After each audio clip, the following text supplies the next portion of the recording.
You're listening to The Luxury Item, the podcast on the business of luxury and the people and companies that are shaping the future of the luxury industry. Here's your host, Scott Kerr. It's hard or even impossible to find someone who has never dreamed about driving or owning a Lamborghini supercar. But Lamborghini doesn't just make supercars, it invented them. Certainly there were fast, expensive cars before a Lamborghini came along, but nothing was ever like a Lamborghini. The Italian automaker's creations were low to the ground and made to slip under the air. The engines loud and brash and sat right behind the two seats. The doors opened up into the air. Like superheroes, every great company has a founding myth. Lamborghini's origin story centers around the clash of mid-century Italian industrial titans Ferruccio Lamborghini and Enzo Ferrari. One version of the story says Ferruccio Lamborghini decided to build his own cars after being told off by Enzo Ferrari for complaining about repeated repairs to a Ferrari sports car. Another version of the story says that Lamborghini realized that the sports car business could return to solid profits. The truth is probably somewhere in the middle. With its iconic company logo of a raging bull, over the past 50 years, Lamborghini has firmly established itself as one of the most desirable and respected brands in the automotive industry. Celebrities like Conor McGregor, Kanye West, Jay Leno, Ralph Lauren, LeBron James, just to name a few, drive Lamborghinis. It also seems to have become the status brand for cryptocurrency millionaires. It's for people who want to stand out and want to tell everyone that you've made it. Someone at Lamborghini once said, "We don't do commercials because our target audience isn't sitting around watching TV." My guest today on The Luxury Item is Alessandro Farmeschi, Chief Executive Officer, Americas Region for Lamborghini. Alessandro has been in charge of the operations for Americas since 2014. In his role, Alessandro has overall responsibility for the company's sales, marketing, and after-sales operations in North and South America. Welcome to The Luxury Item, Alessandro. Thank you for coming on the show. Thank you very much, Scott. It's my pleasure being with you and all of you together today. First I have to congratulate you on the record-breaking 2020. Even after more than, a 2-month production shutdown because of the pandemic, Lamborghini made up for that lost time and broke a 6-month sales record. What do you attribute to that resiliency? First of all, thank you for the congratulations. Are always welcome, of course. And has been quite a journey, 2020. You can imagine with all the pandemic or what we had to face suddenly. So we honestly had to roll our sleeves and watch ahead. But I believe that the success of 2020 was a combination of many factors together. First of all, let me say that from many years already in the past till now, we have developed and invested a lot of resources in our product. So our product today is at the top level. If you consider what we offer from the pinnacle of our Aventador, the V12, the iconic V12 engines, through the Huracan that has given us a lot of satisfaction from the consumer, to the races. We won Daytona 24 hours 3 years in a row. So the product and the Urus launched in 2017, introduced in 2018. So product for sure is the key, very, very well accepted. Of course, in these years, we strengthened also our brand, the perception of the brand. Urus has been a game changer. Let's say not anymore a 2-seater car with 2 doors, but 5-seaters, 4-seaters car with the Urus, with a lot of flexibility, versatility in terms of opportunities to drive the car, comfort. And all of these mixed together with something that maybe we tend to forget, but is crucial for our success, is what we have done together with our partners in the field. So, our dealer network. Consider that we expanded the network, we introduced trainings, processes, also with the introduction of the Urus, And last but not the least, our dealers did an incredible job in terms of communication and maintaining the contact and the connection with the communities, and so with clients, prospects. And I believe altogether we reacted very well. So it's not just a factor, but many components that brought us to what has been 2020. Yeah, and you just came off a year in 2019 was the brand's best year in its 56-year history, and Urus accounted for like half of those sales. Has Urus changed the perception of Lamborghini? Yes, I would say that Urus, as I said before... Is it Urus or is it Urus? Urus. It's Urus, okay. Urus. And someone also told me once as a joke, you are US, no? That fits perfectly for me being in the United States, as you can imagine. No, Urus, as I said, has been and is a game changer. Game changer because first, we changed the company. So company has literally doubled the size in terms of space, so capacity, and in terms of people. But as a concept, as a car, we have been able to offer a super sport cars that combines the SUV capabilities, performances.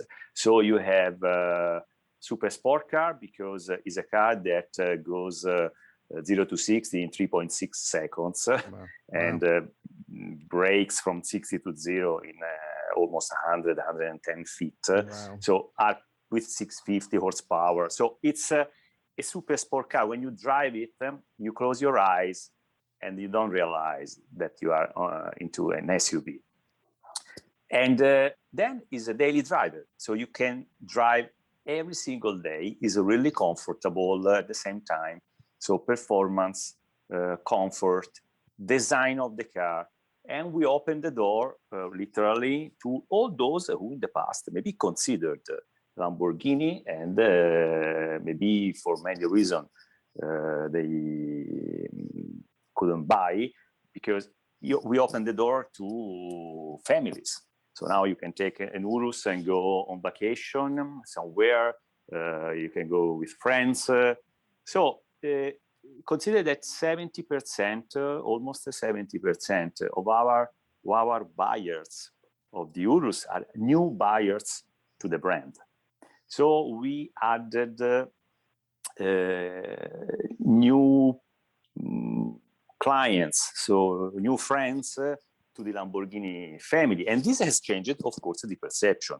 Not anymore a super sport, I used to say now, close to the ground, car like the Aventador and the Huracan, but also a different approach to the luxury and super sport.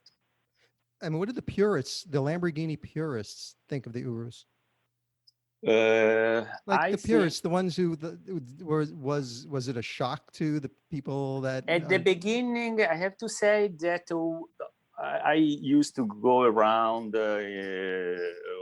meeting people when we do events. Of course, there was at the beginning someone who was questioning and doubting.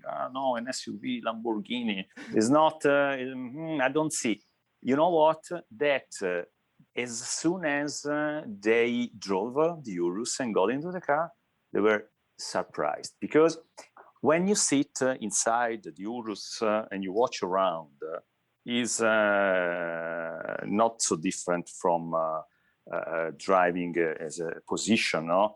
With the steering wheel or the cockpit around you. It's not so different from an Huracan, for instance. The only difference that you notice is that you are higher. So instead of watching people bottom up into an Aventador or an Huracan, you almost watch people at the same height, no? So that's the first feeling you have. So you feel, okay, so it's a bit different.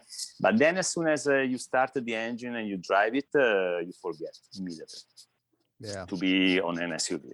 And this is the beauty, the versatility and the kind of personalities that this car can have.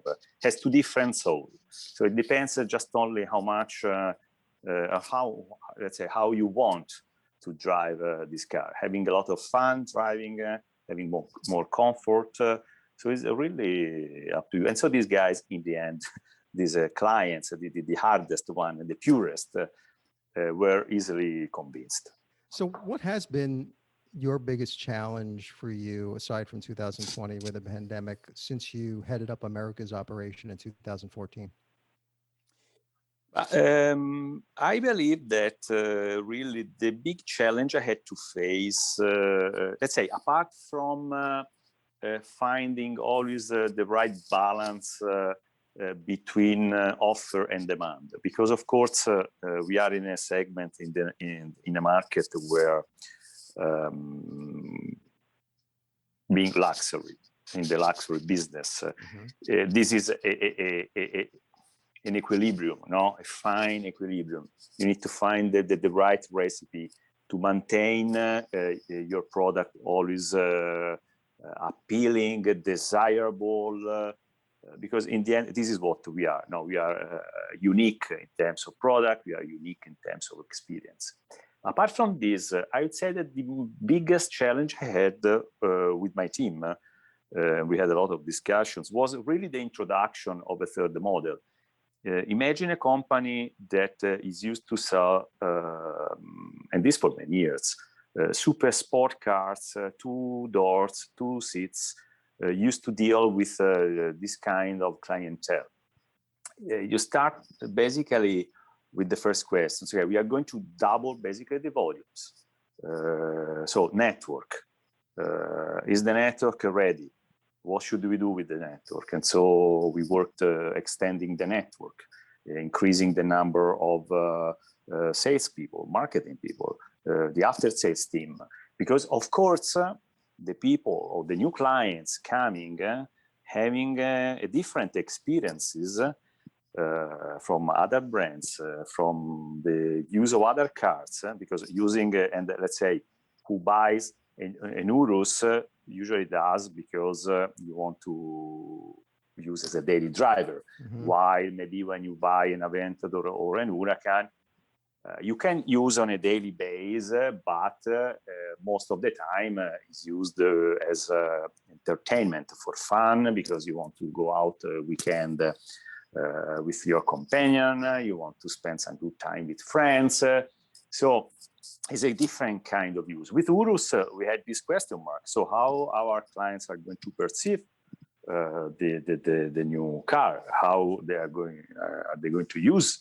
What are the expectations? So we had to really work for, let's say, a couple of years, basically, creating new standards, new processes. And this was very, let's say, tough, because it's not just about, we change a process, we add this, we put 2% more here and there. No, it's about the mindset also of the people. So you need to change the mindset also of our network from dealing with someone who maybe was also willing to leave a car for a week at the workshop to someone who wants to have the car the same day for a service. No, because he needs the car. Right, he wants to the car immediately. So this, let me say, has been the biggest effort that we had to face. And I have to say proudly that the team has done an incredible job, that we succeeded. And the success of today of Urus is the demonstration in the end of, apart from the product itself, that is an incredible product, also of what, as a company, we prepared for our clients. Yeah, and the U.S. sits atop the Lamborghini sales chart. So what markets follow the U.S., and are certain models more popular in China than in the U.S. or Germany or Japan or the U.K.? Let's say that the U.S. is the market, by definition, the top market for the company, and usually is also the top market for luxury goods. Because of the dimension of the market, because of the maturity of the market itself and the consumer. So for us, the United States represent almost, let's say, 30% of the total volumes itself. The second market, then the others, we speak about Germany, and then we have Japan, there is UK, then not far we have Canada, but the United States are the key market for the company. Yeah. And Lamborghini has made a major push in the digital sphere. You launched the Huracan Spider using virtual reality. You know, you were the first supercar manufacturer to join TikTok, and you've dominated on social media. So is Lamborghini making a full-on push to target these active young buyers and aspirational buyers? I would say that Lamborghini, we started many years ago to work on digital and on social media. We understood years ago that that kind of channel for us was and is fundamental in terms of communication, because with social media you can have access to a larger community, and you can of course let everybody let's say dream and think and talk about you as a brand and as a product. So we started a lot of time ago, and we are having great, let's say, results in all the major platforms. And it's clear that we did this, as I said, in the past, and now with this trend of the digitalization, that is, of course, a mainstream more and more, because everybody has a smartphone on hand, no? So it's easy, you know, to check what's going on here. You go to Instagram, you check what's going on, you see the stories, you have your Facebook page, you follow brands, people. So now is a common, it's a normal way of communicating. And so for us, this has been in our favor, of course, digitalization in general. We have also young clientele, let's say younger than the competition. And this for sure has helped to work on the social media and using all the digital tools, to the point that, of course, due to COVID in 2020, we had to, of course, become smarter, you know, and think about how we can launch a product in a situation where anyway show must go on. So we need to still do business. And we need to do business thinking out of the box and do something different. So we started launching the Huracan Evo rear-wheel drive Spider in virtual reality. And this was, let me say, a success. A success because we had a lot of contacts, a lot of configurations done online. So there was a lot of buzz. And this is the demonstration that the way also how the consumer is interacting is changing. We also, just to tell you how much we invest in digital, we have also an app, specific app for the Lamborghini owners that is called Unica App. We use this app to communicate with our clients, informing them about the newest information about Lamborghini, about the new product. We also pre-alert them when we have new launches, so that they can be the first ones to see and look what's coming shortly after. So it's, I believe, a fundamental pillar now of communication. So digital by definition. Have you sold cars because of those campaigns on social media? A one-to-one, it's difficult. Well, where someone saw it on social media and you know, inquired about it after they saw it on social media or in virtual reality. Yes, I can say that. Yes, we had, for instance, to our configurator. So we launched the months ago the Super Trofeo Omologata, the Huracan, and this was done virtually. And right after, we received a request for orders coming from the configurator. Then it's clear that we still have, I say also likely, a level of business where you don't buy a luxury good just on internet, like you can buy a commodity or other things. There is still a big component of personal touch, so that our clients have also the pleasure to meet with our specialist, to understand more about the product, to configure the car. Consider that we have a so-called ad personam program that is a bespoke program where a client can decide any kind of color of the interiors, so the color and trim, paint, any kind of paint. So they can create whatever they want, basically. And this, I believe, is the other part of being in the luxury segment, where you do a tailor-made product for your consumer, for your client. And Lamborghini did some really interesting partnerships last year. You did one with Lego, and you also teamed up with Supreme for a capsule collection. How does Lamborghini choose the partners to collaborate with? I would say that we usually partner with key players. So if you think about Lego doesn't need presentations. Right. is a key brand, well known. For us, of course, these are brand extensions activities. No?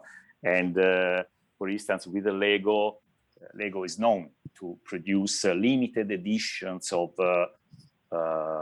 products that are key, that are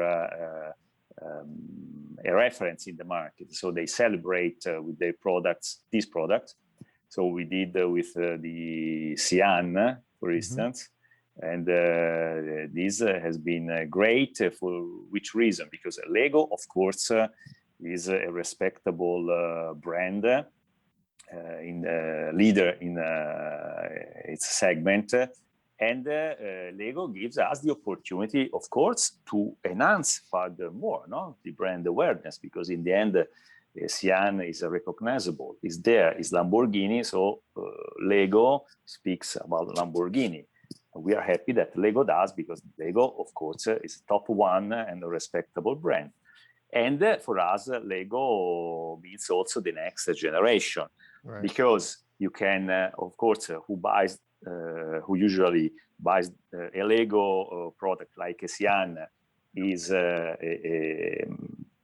kid, so is a young person usually, or can be a collector, or can even be one of our clients. Because, of course, there is a bit of a sentiment and attraction to these things. So I have to ask you, it has 3,700 pieces. Did you try building one yourself? Not yet. I have one in the box, and I have my little son, who is 5, every day passing in front of the box, telling, Dad, this is for me. Yes, I said, this is for you, but let's wait a couple of years so that we can build it together. That's great. And speaking of father and son, during this past holiday season, Lamborghini unveiled this really beautiful, poignant short film titled The Christmas Gift, starring a father and son separated by the pandemic. And the father receives a Christmas package from, with a virtual reality headset. He puts it on and takes this virtual ride in a Lamborghini. And in the end, the road leads to his son sitting in front of a 2021 Huracan STO. So what was Lamborghini hoping to achieve with this campaign?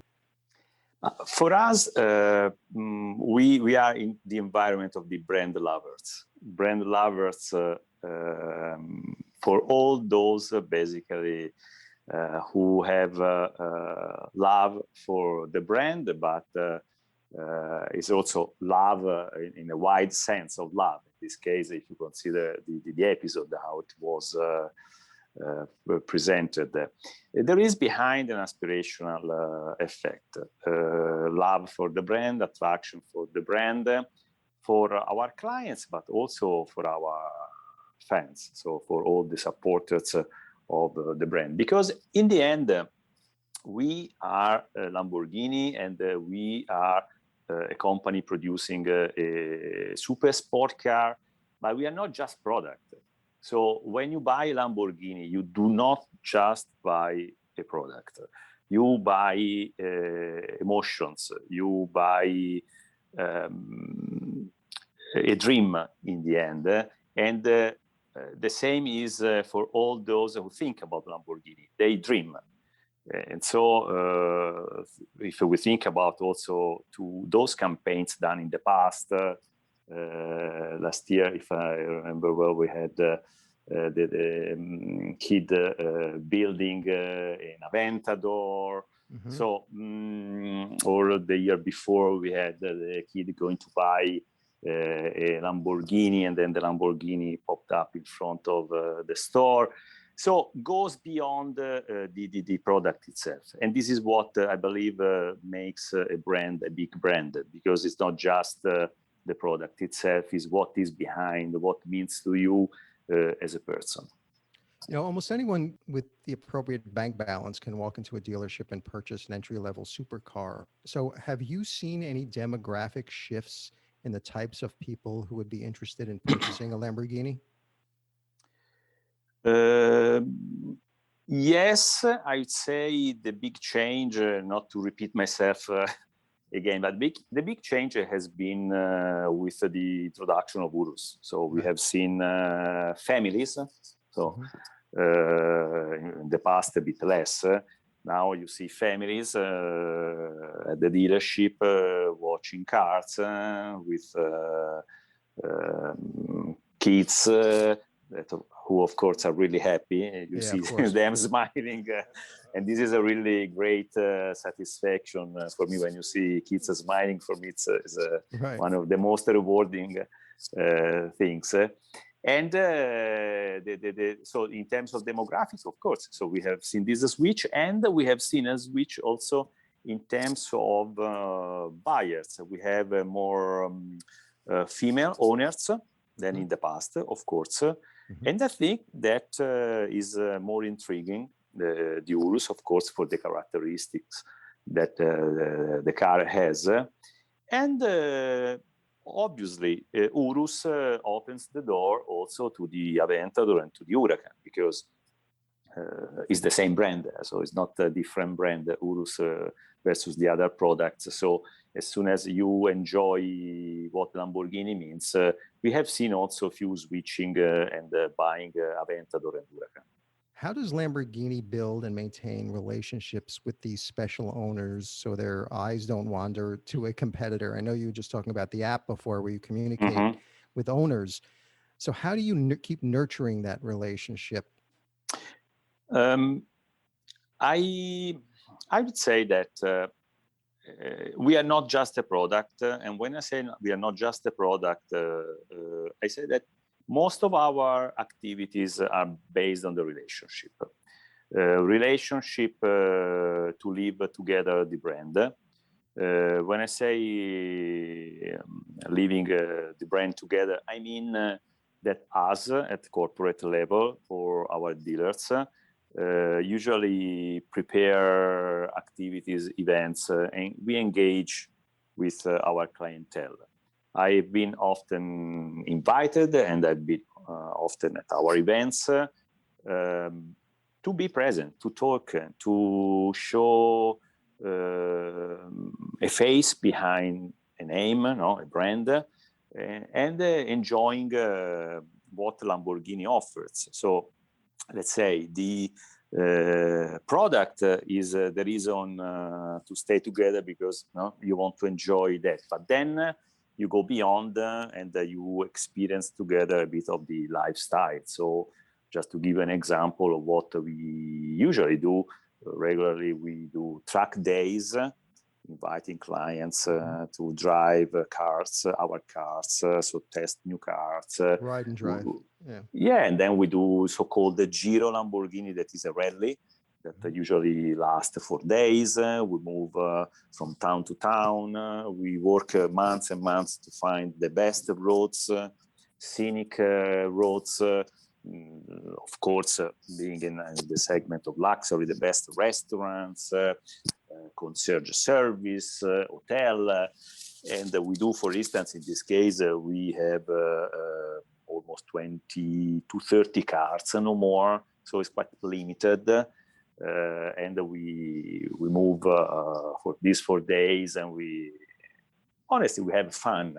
And we talk and we stay together. And this creates and generates the word of mouth. So everyone feels embraced, engaged. And then other things that we do when, from time to time, we have the opportunity to launch very special products. We do, for instance, sneak previews. We invite our clients to have a look at what's coming, giving them, of course, the privilege of being part of this brand and being part of the history of the branding. You know, Lamborghini seems to have become this holy grail for cryptocurrency enthusiasts. You know, Bitcoin's 2017, meteoric rise made early adopters a fortune, with some taking their profits and celebrating to buy these ultra expensive sports cars like Lamborghinis and sort of cement their status as Bitcoin legends. I believe several of them actually purchased Lamborghinis with Bitcoin. So do you see more Lamborghini dealers embracing Bitcoin payments? We have a few dealers who, let's say, are exploring this kind of payments. So, I mean, it's a way of buying. We are not part of this kind of transaction as a manufacturer. This is done at the dealer level by each dealer on their own, because, I mean, they are entrepreneurs, and of course they look at what the market offers and what the clients want usually. So this is the normal way of, let's say, doing business. I know that they usually use intermediaries to then do the transaction. And I mean, to me personally, it's not surprising this to the point that more and more you hear people talking about Bitcoin. So it's becoming more frequent. And then, when you start new as everything, when you are new at the beginning, you are a pioneer, everybody talks about. And then after a while, when it becomes normal, nobody talks anymore. No, I think we are most probably still at an early stage. And that's what I can say in this moment. Right. I don't see, honestly, a direct connection. And our dealers are just taking opportunities as others in other brands are doing. Basically. Right. So you're just essentially just keeping an eye on it at this point. Yes. So a few years ago, Lamborghini introduced this concept car that showed basically what your brand's impression of what a fully electric supercar of the future might look like. So do you think we will see an electric Lamborghini supercar in the near future, or a hybrid? To be honest, let's say we have already an hybrid car. Is a super special car. Is an hypercar. Is the Sian. Sian is our supercar that we launched a couple of years ago. And that has a V12 engine, combustion engine, plus a super special application that is an electric motor with, instead of batteries, we have super capacitors, able to release electric power. And the beauty of this system is a new application never used before. In the automotive. So we are, let's say, pioneer in this. We use this application where basically for every, let's say, in international metrics, kilos. So every 2 pounds you have 1 horsepower released. That is unique if you consider how is the weight of the batteries today. So let's say that in that sense, we have already an hybrid solution with a sort of electrification. In terms of trend, what the company is going to do, for sure, we will have an hybrid solution. The electrification is a trend, and we will follow this trend, of course. But the way we will do this is maintaining the super sport DNA, because if you think about pure electric cars, there are still a few question marks to be answered regarding the electric cars within the super sport application. That is the weight of the car and is the range of the car. Now, Tesla's second generation Roadster sports car is slated to go into production next year, but we'll see about that. You know, it's supposed to top out at 250 miles per hour, 0 to 60 in 1.9. So has Tesla changed the way Lamborghini goes to market? Not really. For sure, let's say Tesla competes in a different arena. So they are more on a commodity side. And for sure, is a pioneer and has contributed heavily. I think it's in front of us.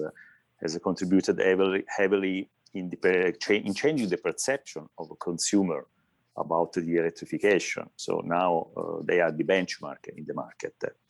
I would say that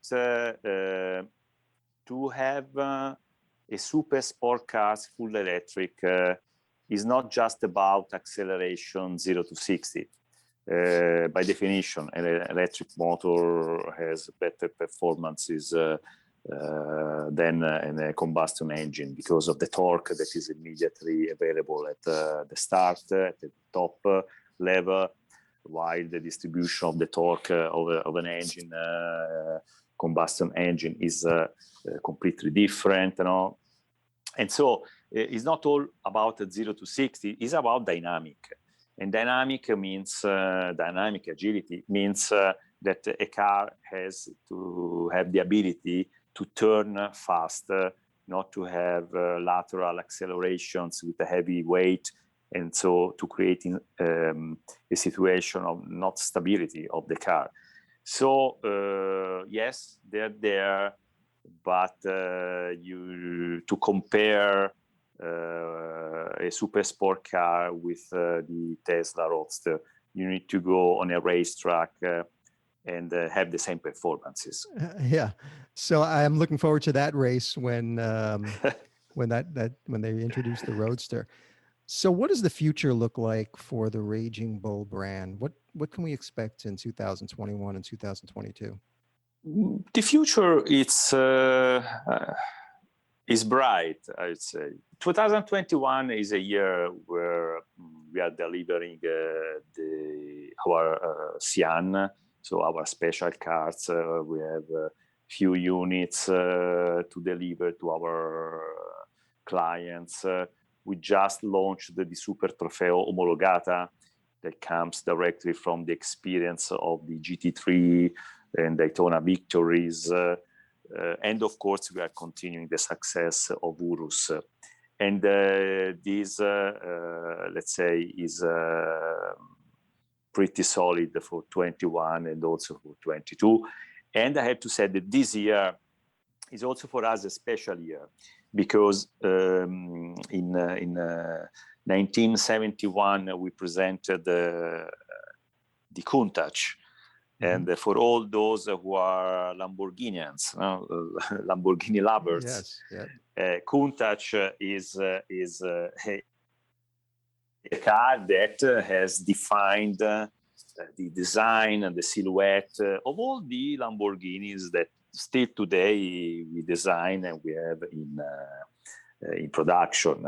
So it's a super car, the dream car. I have to say proudly, a picture of a Countach on my wall when I was a kid, a white one. And so this is the year, the celebration of this incredible product. Yeah, it's iconic. Yeah, so, the DNA of Lamborghini is well represented there. So my final question, Alessandro, which is the luxury item question, which I ask all my guests. So if you were stranded on a deserted island and you could only have one luxury item, what luxury item would that be? It can't be any form of transportation. So if Lamborghini came out with a flying car, you can't have that, or anything that requires mobile service. So what would that one luxury item be that you would have on that deserted island? Interesting. I mean, it depends what do you mean with item, because which are the circumstances around. I mean, it's whatever island, you want. So you have, can you have water? Can you have yes, you could have water. Yes, water. Okay, right. Food, all these things. Yep. Let's say, should I take a large approach? I would like to have, because I'm in a desert island and I don't have, let's say, maybe protection and so on, a luxury home, no? I love that. I have all the comforts, or maybe a beautiful Urus to go around on the dunes, I don't know, something like that. Otherwise, let's say, most probably a nice watch. That's great. Automatic, because you don't need you don't need batteries, so something that is long lasting. That's great. That's a great answer. Alessandro Farmeschi, Chief Executive Officer, Americas Region for Lamborghini. Thank you so much for joining me on the luxury item. Hope you have continued success in 2021 and beyond. Thank you, Scott, and thank you for your time.